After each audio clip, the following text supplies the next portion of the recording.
Hello everyone, welcome back to my, I can't talk. Okay, let's take number 3. Hello everyone, I am back with another video. If you're new here, I'm Molly and I do book content here on YouTube. I do a mixture of mainstream, secular books, and I also do Christian books, and both of which I do a mixture of non-fiction and fiction, but I do mostly focus on fiction. So today I am going to talk about my December TBR. And no, well, it was my TBR, but I'm going to wrap up my December TBR. So what I'm going to do is I did this a bit differently this month. I did a video for pretty much all of my books individually, apart from 2. One of them is the Bible, and then one of them is my last read. Oh, and another one is an extra one that wasn't for the readathon, but that was for the Advent Christmas season. So I will put all those videos here next, and you'll get to see those about 3-4 different videos, and then we will cut back to my present day, and then I will just do a quick little roundup as well as talk about the books that I didn't talk about previously. Hi everyone, I am going to start my wrap up early. What I'm going to do is I'm going to do it for each book or each couple of books, depending on how things go in the end. You're in a different position. I'm stood up, so you're currently on top of my chest of drawers, on top of a pile of books, my TBR for this month. So I'm doing it this way because the first book in particular I'm planning to give back today, because it's a borrow. It's currently Sunday morning, so I'm gonna be snappy. Okay.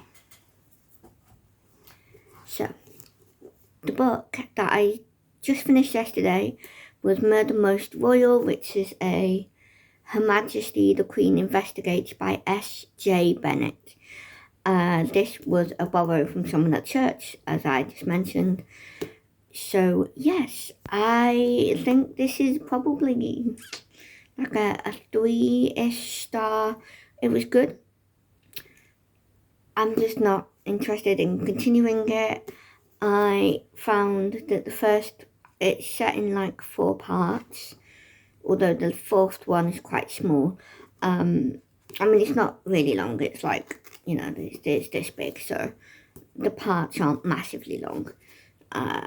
But yeah, the first part 1 was a bit slow. It did pick up afterwards though.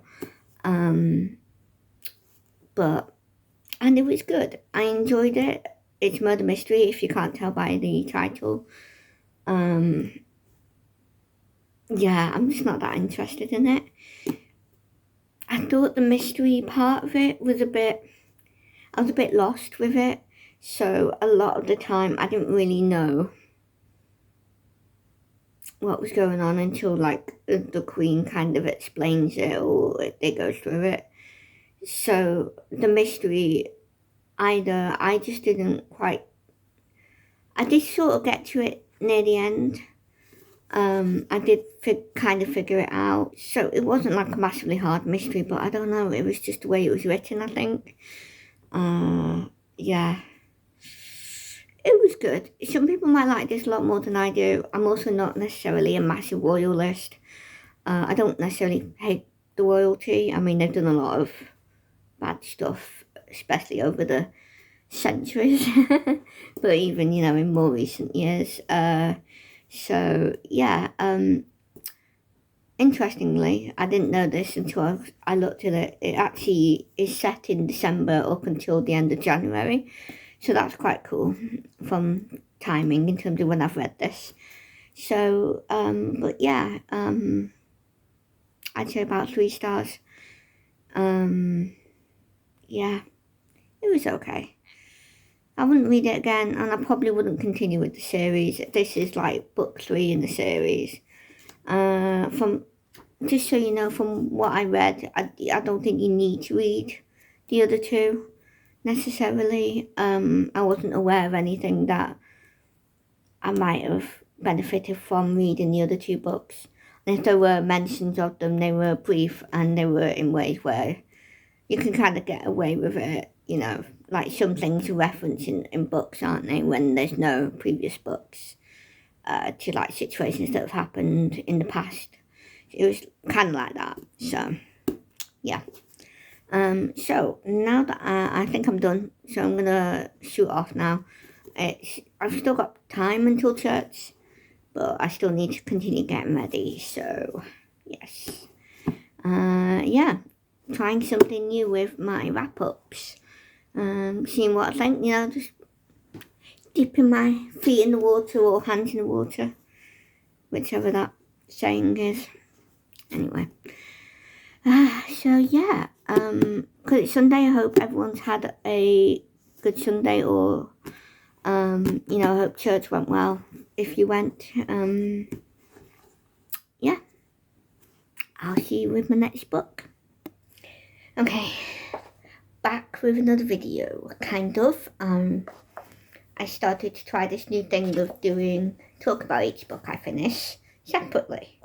So yeah, I finished my second book. Ooh, spoilers. So this was a book I haven't initially put onto my TBR for this month. However, I've been wanting to read it, I just hadn't bought it. But this can be put in my free space for the Tinsel and Tales Readathon that I'm taking part in, so that's what I'm going to use it for. So, the unexpected, not planned book that I read and finished is A Holiday by Gaslight by Mimi Matthews.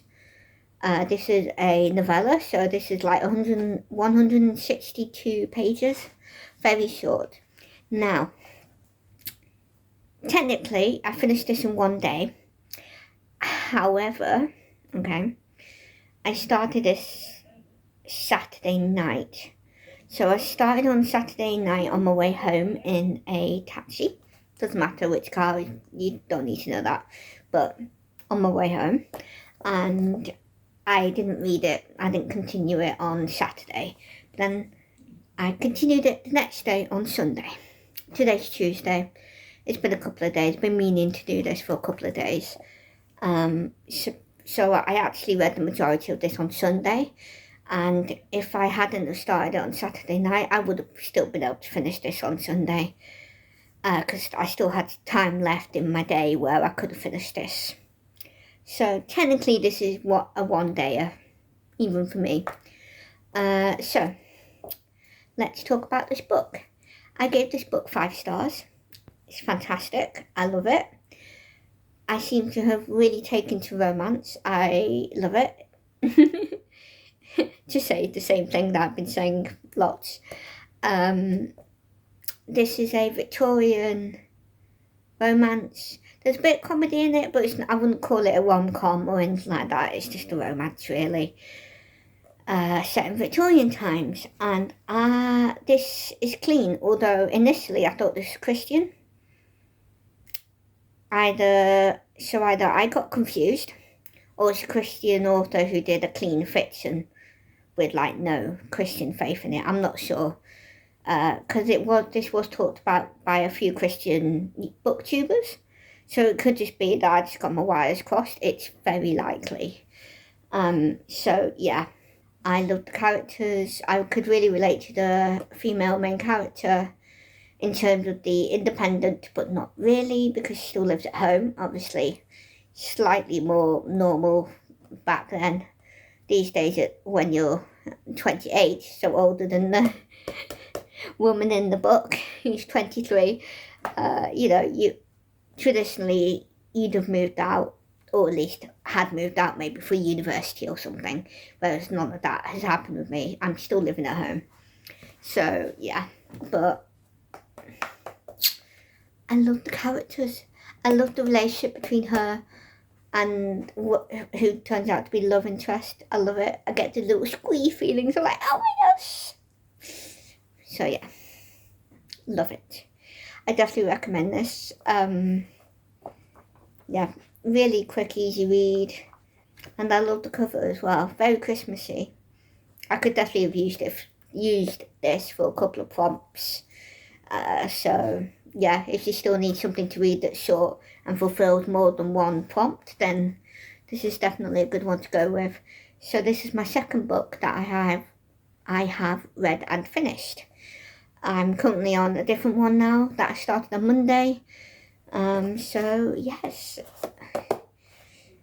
Do you like my lights? I hope it's not too dark. I'll have to see when I'm editing this. It doesn't look too bad because I'm using the front-facing camera. I'm filming this on my phone, so it looks okay. You should see me quite well. Fingers crossed. If not, I can just do like a general thing, which I might do anyway, where I just do a brief overview of what I've read this month. So yeah. Hello everyone. I am here to do another book wrap-up of another book I finished. Now this is a week late. I finished this book a week today. Today is Tuesday. I finished this book last Tuesday and I just haven't gotten around to doing a video. If you also look at my Instagram, it's the same with the Instagram. I just did that today as well. So yeah, it's currently Christmas Eve. It's just been very busy. But I'm here to do a wrap-up. So I recently finished The Mistletoe Countess by Pepper Basham. Now this was unexpectedly a buddy read. It wasn't necessarily going to be, but a lovely lady called Em from Em's Books Are Everywhere. She's on YouTube as well, so I'll link her below. She saw my video talking, I think, about my TBR for December. So, and you know, was asked if I wanted to buddy read with her because she wanted to read this too. So that's what we did. And also because of that, I decided to do tabs and highlights. Mostly to help me talk with Em about it, because I'm not always good at remembering things because, I mean, there's a lot in the book, even the short ones. I don't necessarily remember everything. So that's what these are. Yeah. So let's talk about the important stuff. So this was a 5-star. I love it. This is also the first in a series. There were 3 books in total. I don't know if there's going to be more, if it's only a trilogy. I don't actually know. So just be aware of that. But this is from the Freddie and Grace series. Yeah. So this book is a mystery as well as a romance, and to be honest, certainly this book anyway is heavy on the romance. I'm sure you can figure out which one romance is. The pink ones. So, you know, just to be stereotypical. No, although that actually wasn't the reason why I chose that. It was more because I tried to pick colours that sort of go with the cover. So that's why they're a bit of like a dark red, because that kind of goes with her hair. Because I couldn't find one that was like a dark gingery sort of colour. So I just went for this shade of red. Because it was the nearest I could get. And then there's like a darker forest green and then a really light green, similar to the mint on her dress.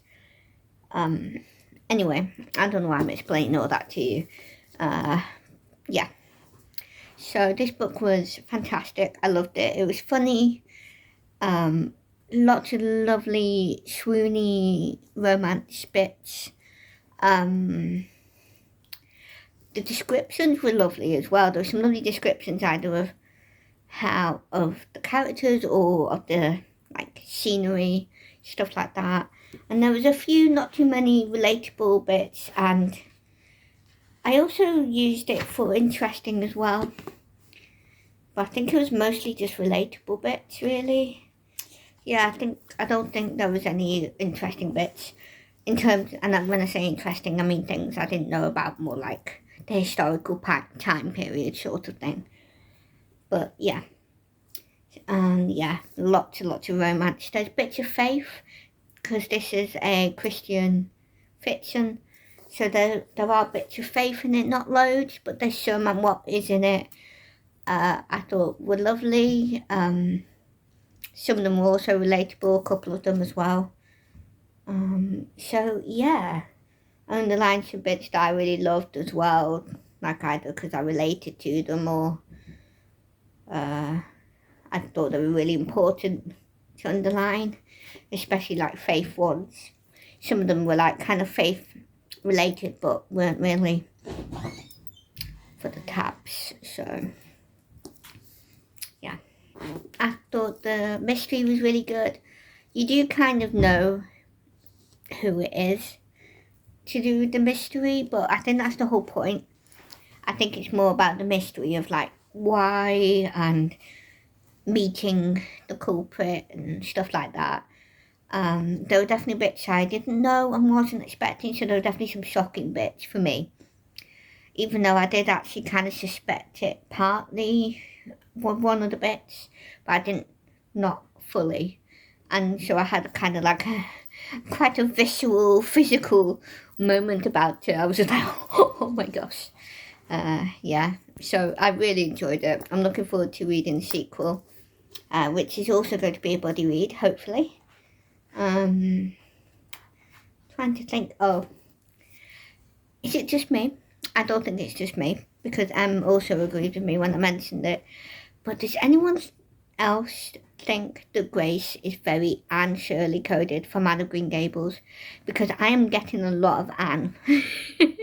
And I'm loving it. It's a good thing. And I'm not talking about the ginger hair, okay? I'm not talking about that, although that is the obvious one. But yeah, just more in terms of her attitude. And she's very whimsical and that sort of similar frame of mind as Anne. So yeah, I definitely recommend it. Oh, some of you might not like it though, depending on, because they are married, so there are sort of more lead-ups to, eventually more lead-ups to, you know, marriage content, shall we say. There's nothing about it, like it doesn't, it's like a closed door sort of thing, but some of the lead-ups are a bit more, not graphic, because it's not graphic, but a little more suggestive than most of the clean or Christian fictions should have. But to be honest, I don't think it's affected. No. I enjoyed it. I thought it was lovely because it shows a really nice marriage, the sort of thing you kind of ideally would like in some ways, you know. So yeah, just be aware that some of it might not be to your personal preferences for that one, in terms of like what you want to see in a book. You might find it's too much lead up sort of thing. But other than that, I thought it was really good, and I'm really pleased with these. Unfortunately, they're not quite all the same length. I tried, but it's not always easy. If I could be bothered, I might go back and make them all a bit more even, but it's been a week and I haven't done that, so I probably won't. But yeah, thank you, Em, for buddy reading this with me. I really enjoyed it. And yeah, that's book number 3. I hope you enjoyed that different style of content. I've not done it before. So let me know what you think. I'm not too sure of myself. I don't hate it. That's not what I mean. I'm just not sure of my opinions yet. I guess I'll probably find out more once I've edited this. So, yes, I've talked about those. what I will do is I will do just a general roundup of my thoughts, and then but only quick ones in terms of the ones I've already talked about, because obviously I don't need to rehash everything. So just to preface before I continue with my brief roundup, I did take part in a Christmas readathon that the Alysha Chronicles created and also co-hosted with 9 other people, and I will link all 10 of them down below. And her readathon was called the Tinsel And Tales Readathon, and as you can tell by what I just said, and obviously being in December, it's a Christmas themed readathon. So what I'm going to do is I'm going to basically talk about each prompt, I guess, although some of them, no, I'll go through the books and then talk about which ones they fulfilled. So what I'm going to do is I'm going to talk about the one that I don't have physically with me, and that was the first book that I read this month. And that was Her Majesty the Queen Investigates Murder Most Royal. Now, I don't have this physically because this was a borrow. I borrowed it from someone at church, so what I wanted to do is give it back to her pretty much as soon as I read it, which is why I don't have it physically to talk about today. Now, I used that one to fulfill the prompt, book on my TBR since last Christmas. Now, this actually hasn't been on my TBR since last Christmas, but because I wanted to give it back to her pretty quickly, because I'd already had it for a few months, because I just hadn't gotten around to it, and then it turned out it was set in December and around Christmas, so that was quite well timed, to be honest, so that was good. So yeah, that's why I used it for that prompt. I kind of bent the rules a little bit because I urgently wanted to get it done, and obviously some people feel that way about their TBRs. You know, like if you've had it for a year on your TBR, you're like, oh, I really, really want to get to it.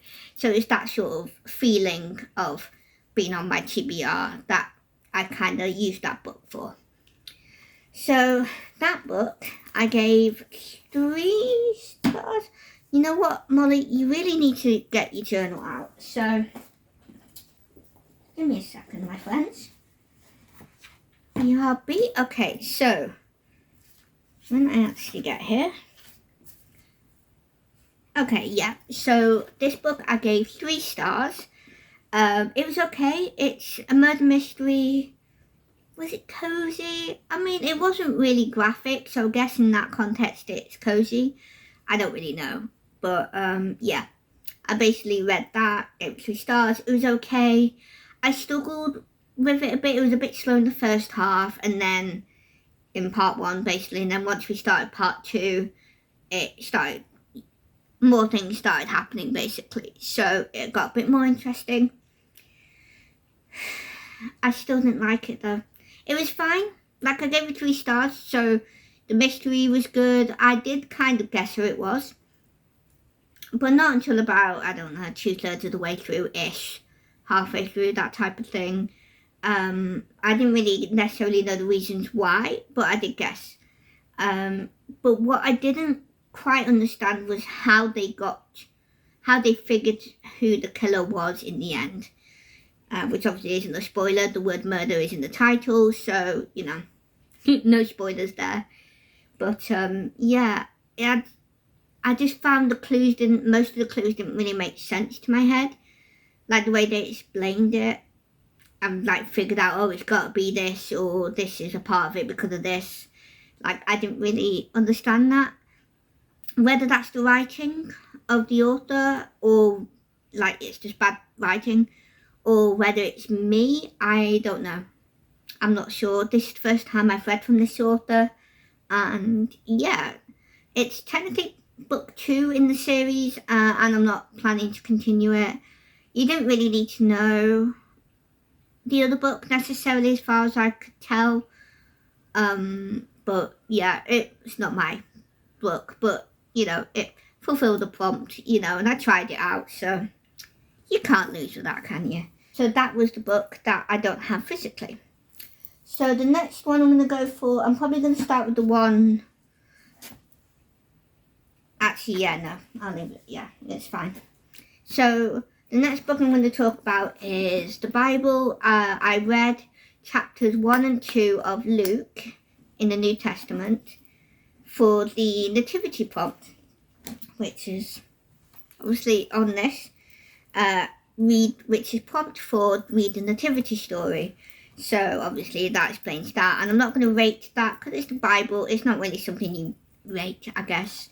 And obviously, because I'm Christian, I am kind of biased, so, you know, there we go. And it wasn't the whole book of Luke, it was only 2 chapters. So, yeah, I'm not going to rate that, but, I mean, it always makes me tear up, so that's always good, you know, because Jesus came to, you know, God came to earth to save us all. Like, I mean, how do you, well, probably non-Christians probably wouldn't cry or tear up, but, like, you know, as Christians, how could you not get emotional about that? I mean, I'm sure some don't, you know, and there's no judgment here for that. You know, you don't have to. But, you know, it's just that, you know, wowness, you know, that awe. So, yeah. So that was another book I read. It turns out I'm not necessarily going in order of when I read them. But I did read Luke on Christmas Eve on the 24th. You don't necessarily have to. All of December's fine. But, like, I wanted to, because it kind of makes sense in a way, because it's about giving birth to Jesus. So, yeah. Not that I necessarily think he was born in Christmas in December, because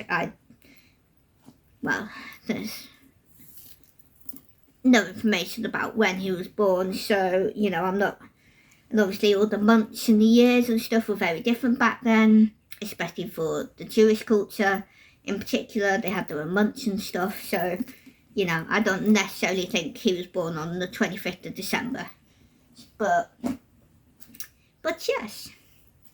So the next book that I'm talking about is A Christmas Carol by Charles Dickens. This is a reread, and I started this on Christmas Eve as well. And because it's a short book, it's like 80 odd pages, I thought, I'll probably finish this, you know, maybe Christmas Day, maybe the 26th, Boxing Day for us in the UK, maybe. Actually, it just took me till, like, the weekend of Christmas, after Christmas. So, yeah, it's because of the writing, and also Christmas Day was busy. I was busy on Boxing Day on the 26th, which was Thursday. So I didn't really have much time to read it either, to be fair. But it's also because of the writing. But I'll get to that in a second. So I gave this 4 stars. I loved it. I loved the Christian themes in it. You know, like, and I loved how some of the ghosts kind of reminded me of different aspects of Jesus and God. So I really loved that. It made me cry. There's some lovely quotes from some people, I think. I can't remember now. But I loved it, really. I mainly gave it less stars because of the writing. Now, I have heard of this of Victorian authors, but Charles Dickens as well in particular. There's just a lot. Like, this writing isn't particularly big. It's not like the smallest writing that I've ever read, I don't think, but, you know, it's not big. So it took me a while to read it because of that, because of the amount of descriptions. I do enjoy that, but in terms of if you're wanting a quick read and you look at something like this and go, oh, this will be a quick read, for someone like me, it's not a quick read. Maybe if you had loads of time off, or you are like a fast reader, or maybe you're more used to the style of writing that people like Charles Dickens writes, then maybe you'll read that quicker. But, you know, we're all different, so who knows. But I did really enjoy this. Yeah, this is one of the very few books that I've reread, and it's only the second time. It's definitely one I probably would like to read each Christmas, but yeah. But yeah, I enjoyed that. As I'm filming this, I can't remember if I did an individual one of this book. I feel like I probably did, but I can't remember. But yeah, lovely book. The next book, which was the last book that I read, was Mistletoe and Murder. This is by Robin Stevens, and this is a part of her Murder Most Unladylike Mystery series. This is what the Americans would probably call middle grade, I think. I would say, you know, like age 11 plus sort of thing. The characters are 14, but I think you could probably get away with reading these at age 11, I think. I don't know, but I mean, I'm 28 and I'm reading these, so, you know, take that with a grain of salt. But I mean, not that I'm saying younger should read it either, but anyway. I'm just going around in circles now. So I gave this 5 stars. This is book 5 in the series, and I think this is amazing. This is, I think, my most favourite one so far, maybe. I did really enjoy the first 3 though. The 4th one was okay. But yeah, I love this one. This is very Christmassy, as you can tell. This is set in Cambridge. One of the main girls' older brother goes to the college, one of the colleges in Cambridge. Some of the ones mentioned aren't real, but some of them are, because there is an author's note. This was fantastic. There were multiple twists. It wasn't a harder read in terms of the mystery and the clues, but I would say harder compared to the rest of the series so far. There's always a few suspects of the murders, but there were a few twists, because actually there ends up being 2 deaths, when originally we all thought it would be just 1 death. And one of the characters you thought might have been one of the murderers actually ends up getting killed himself. So you're like, ooh, wait, so who could it be? It was really good. I really enjoyed this. It took me a bit longer to read, because I actually technically started this. Let me just check. So I technically started this on the 18th of December. But because I ended up reading other books like A Christmas Carol, I kind of put this down temporarily whilst I finished that book, and then picked this back up. Not because I was getting bored or struggling, but because I wanted to read A Christmas Carol specifically for Christmas Eve and Christmas Day, which obviously went longer, as you know. So that's why it took me a bit longer. Normally it only takes me a few days, maybe a week most, to read one of these books, but this one is thicker than the other ones that I can remember. This one is about 350 pages, is it? Yeah, essentially just under 350, which for this series is quite big, I think, from what I can remember. So far, I mean. But yes, this was fantastic.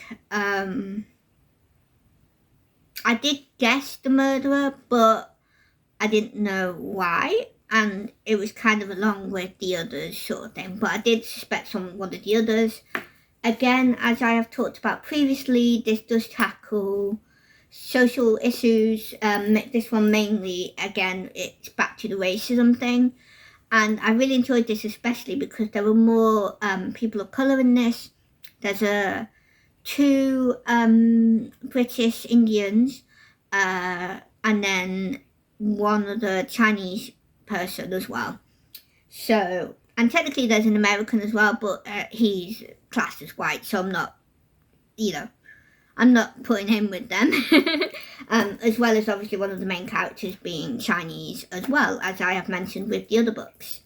So this definitely tackles more of the racism aspects, and I thought it was really good. I loved those bits. Not obviously the bad thoughts, obviously, but I mean in terms of seeing the other characters' reactions to things like that, because they were different to the young girls' ones. A couple of them, and I really liked them standing up for it, and all of that. So I really enjoyed that. What I have found out is that the author isn't actually Chinese or a woman of colour, but she has done a lot of research, especially specifically for this book. But I'm also assuming, to be fair, with the other books as well for the main young girl. But yeah, loved that. I loved those aspects and how they were definitely portraying those negative points of views and negative reasonings for, not being nice to people who don't have your skin colour. It was obvious that, those ways of thinking were bad. So I really enjoyed that. So yeah, definitely a fantastic read. I definitely recommend this series as a whole anyway. So yeah, that was my final read for this month, technically. So the next book I'm going to talk about is The Mistletoe Countess by Pepper Basham. This book is book 1 in the Freddie and Grace series. This I buddy read, as I said in my clip. I read this with Em from Em's Books Are Everywhere, and I will link her below. And yeah, that's why it's all tabbed up. I've done that thing where I tried to match them to the front cover. I thought I did reasonably well considering how I couldn't quite get a colour to match her hair, which is what I was trying to do. But yeah, that's fine. There is a colour on the back that kind of goes with the sort of dark rusty red sort of colour. So yeah, I really enjoyed this. Going to continue with the series. I will also be buddy reading that one, but I'll talk more about that in my January TBR. And yeah, I gave this, 5 stars? Yeah, I gave this 5 stars, and yeah, not really much. Oh, I did want to say there are bits in this. I don't actually know when this is set. Now, it's talking about cars, so I'm assuming this is set maybe in, probably somewhere in the 1900s, early 1900s. I would probably say early 1920s at the latest, I would say, and that I'm mostly just going on the sort of descriptions of what the women were wearing specifically. But I'm thinking probably more like the 1910s-ish, maybe before the 1910s, I'm not sure. So there are things mentioned in this that I don't know if they're historically correct. There's a mention of the London Underground, because this is initially set in America, I think, but then they moved to England because Freddie is British. And so yeah, there's mentions of the London Underground. And I do have to tell you, I don't know when the Underground was first created. So it could be that is historically accurate. I have no idea. And to be fair, I don't know, is there an author's note? Yeah, there's no author's note. So I don't know, what research Pepper did, if any. So I don't know about the Underground bit. It could be that was created around when this was set, so it is historically accurate. But obviously, because I'm living in 2024, just about 2025, very nearly, it could be that I'm only seeing this in the modern context, so my brain thinks, oh, that can't be right. So just be aware of that in terms of my thinking with that. It could be completely correct what she was saying. It was only briefly mentioned anyway. But yeah, other than that, I don't have any bad things to say about it. I've noticed a few typos, but that's just, you get that with most books, don't you, really? And there were bits that I wasn't too sure about, but that was mainly because of my own knowledge, not because of I didn't like it sort of thing. Although now that I've said that, I can't remember what that was, but there we go. Either way, I really enjoyed this, and I'm going to continue with the series, and reading more Pepper's books. So yeah. Okay. And the last official book that I read for... Oh, I've not told you. Sorry. Right. Sorry, guys. I am losing my marbles here. I'm going through all the books, not telling you what I've used them for. So... Wow. Okay, yeah. So, I've only done 2 of them. So, Christmas Carol, the prompts I used this for was Book with Christmas in the title, obviously. And then I used this for a Christmas book that has a movie adaptation, because you're also meant to watch the movie. That's what I did. I read this and I watched the Muppets Christmas Carol whilst I was wrapping up presents for Christmas and writing cards. So that's that one. For Mistletoe and Murder by Robin Stevens, I used this for Christmas mystery book and book with festive cover, although most of these I could have used it for a festive cover, but right now I can't remember which book I used that one for. So I'll just say the other books as well, just in case.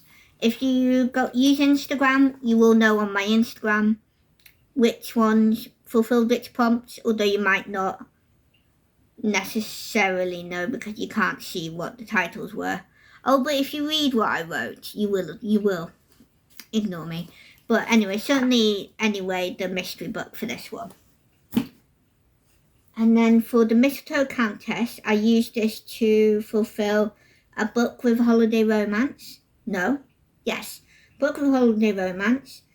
Again, festive cover if you want, because obviously there's lots of snow. There's, I would say, quite festive greenery. Yeah. And then I used also specifically a book with snow in the title on the cover, and obviously I used it for on the cover because in the background you can definitely see some trees and snow in the background. Honestly. Can't do it at all, can we? No, we can't. Alright. So, to get back to the book I'm supposed to talk about, the last book I read is A Holiday by Gaslight by Mimi Matthews. This is a Victorian Christmas novella. And this one I read to fulfill the free space prompt. And also, again, this could easily be a festive cover. This could also be a holiday romance as well. This is technically an arranged marriage type thing, but they do kind of want to get to know it. Well, mainly the woman wants to get to know the man first, because it's marriage of convenience, not arranged marriage. I'm sorry, marriage of convenience, because her and her family need money. So yes, that was that one. Okay. So this one I gave 5 stars as well. Again, loved it. Again, I talked about this in an actual clip, so I don't want to talk too much about it. This could definitely be, again, another reread for the holidays because it's short, and also I just really enjoyed it. Loved the characters and the romance. I would say, again, there's a few typos, nothing too drastic. I don't necessarily think it doesn't take away from my enjoyment. It's usually just, oh look, a typo, and then I move on. So yeah. Again, I do want to say there is one mention of something called a water closet. Now, with all the American things that I watch, because let's be honest, most things are American. I mostly know this from TV shows. One in particular, which is Brooklyn Nine-Nine, but obviously there'll be other ones too. And I don't know if in Victorian England, yeah, because it's Victorian. So yeah, this will be England. Yeah, it is England. Sorry, there's mention in London. It's alright, it's been like nearly a month since I read this. Anyway, so yeah, with this being set in Victorian England, I don't know if water closets were a thing back then. They certainly aren't now, or at least not in that phrase. So I'm not too sure if that's historically accurate. But that didn't really take from the book. I still really enjoyed it. I just wasn't quite sure if that was quite accurate to what was going on. But, well, not what was going on, but, you know, to the place they were living in and all of that. But it didn't take away from anything, and yeah.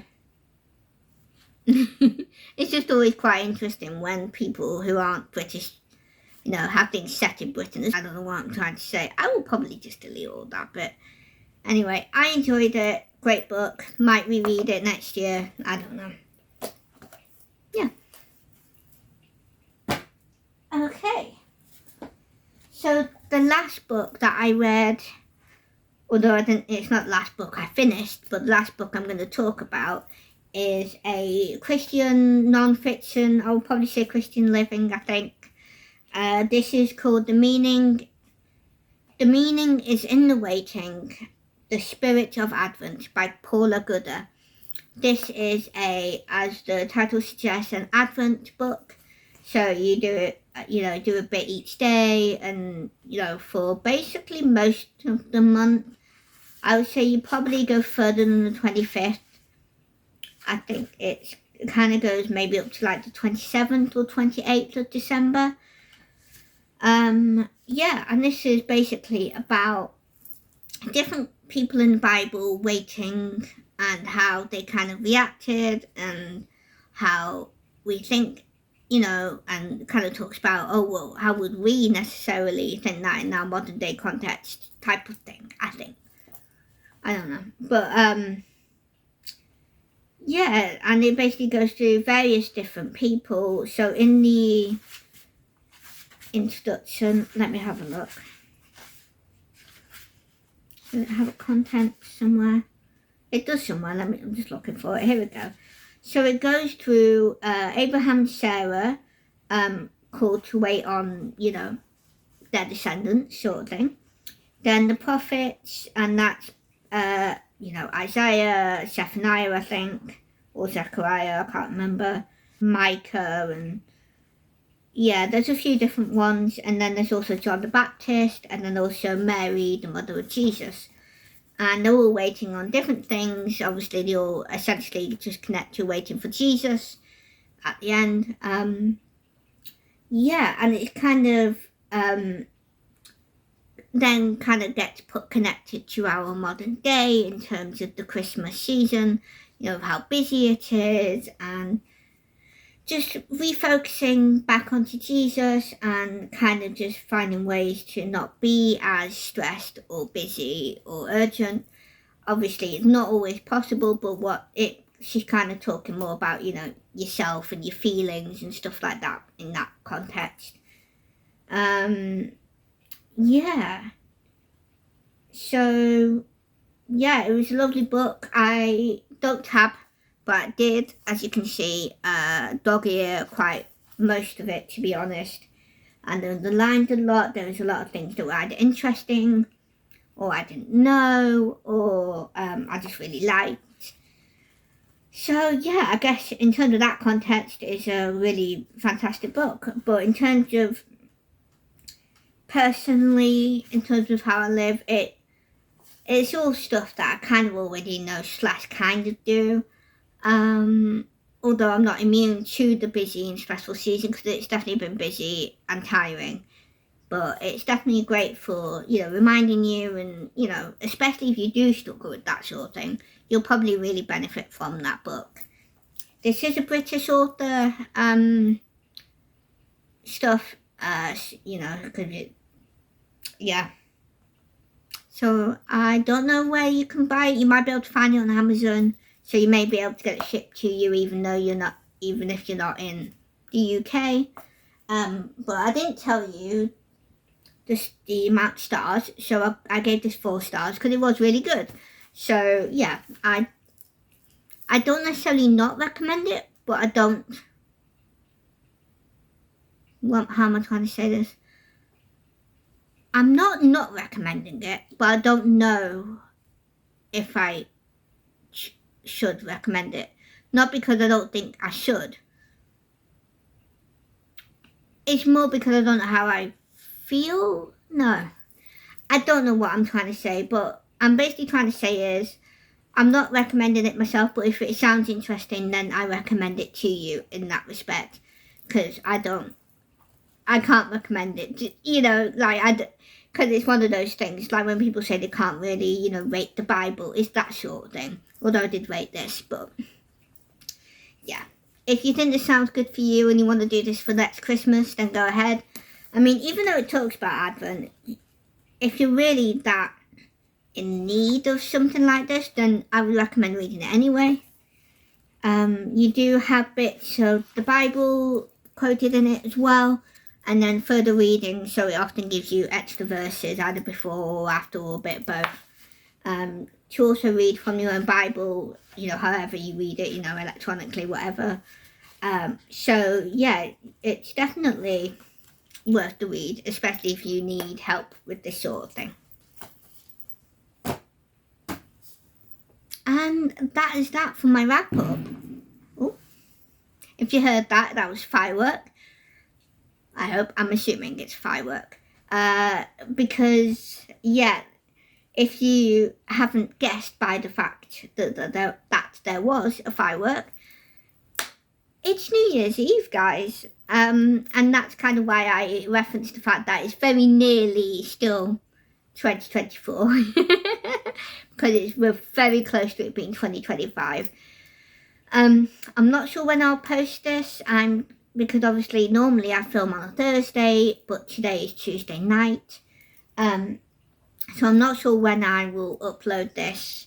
Hopefully a little bit sooner. I might end up filming and uploading a few more than normal, because obviously there's a few, 2 or 3 videos that are specifically 2024 related. So obviously I kind of want to get those up as early in the new year in January as possible. So you may see more videos from me, and if I look the same in them, that's because I will be bulk filming those just to get them all out of the way. So yeah, that'll be why I'll look the same. Although to be fair, this time of year I wear a lot of the same clothes. I have multiples, okay, a lot of like these. So sometimes I am actually wearing different clothes, but you can't tell.